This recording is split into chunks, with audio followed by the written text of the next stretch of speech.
సంగీత లండన్‌లో స్థిరపడిన శ్రీలంకన్ తమిళ కుటుంబానికి చెందిన విజయ్‌కు వీరాభిమాని. 1996లో విజయ్ నటించిన 'పూవే ఉన్నకగా' సినిమా సూపర్ హిట్ అవ్వడంతో అతడిని అభినందించడానికి ఆమె లండన్ నుండి చెన్నై వచ్చారు. సంగీత అభిమానాన్ని, మంచితనాన్ని చూసి విజయ్ ఆమెను తన తల్లిదండ్రులకు పరిచయం చేశాడు. ఇరు కుటుంబాల అంగీకారంతో వీరి వివాహం చెన్నైలో జరిగింది. విజయ్ క్రిస్టియన్, సంగీత హిందూ అయినప్పటికీ వీరి పెళ్లి హిందూ సాంప్రదాయ పద్ధతి ప్రకారం జరిగింది. 25 సంవత్సరాల వైవాహిక జీవితం తర్వాత కొన్ని మనస్పర్ధల ఆరోపణలతో విజయ్ భార్య సంగీత విడాకుల కోసం చెంగల్పట్టు ఫ్యామిలీ కోర్టును ఆశ్రయించారు. చెంగల్పట్టు కోర్టు జూన్ 15కు వాయిదా వేసింది.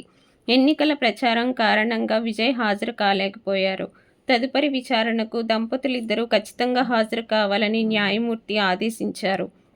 విజయ్ తన రాజకీయ ప్రస్థానంలో బిజీగా ఉండడం వలన పరిణామం ప్రాధాన్యత సంతరించుకుంది. మరోవైపు సెటిల్మెంట్ కోసం సంగీత 250 కోట్లు డిమాండ్ చేస్తున్నారని, 35 కోట్లు ఇవ్వడానికి విజయ్ అంగీకరించారని తెలుస్తోంది. సంగీత తన పిటిషన్లో భర్త విజయ్పై సంచలన ఆరోపణలు చేశారు. ఆయనకు మరో నటితో సన్నిహిత పరిచయాలు ఉన్నాయని, ఆమెతో బంధం వీగిపోయిందంటూ తనకు మాట ఇచ్చినప్పటికీ ఆ మాట తప్పారని సంగీత ఆరోపించారు.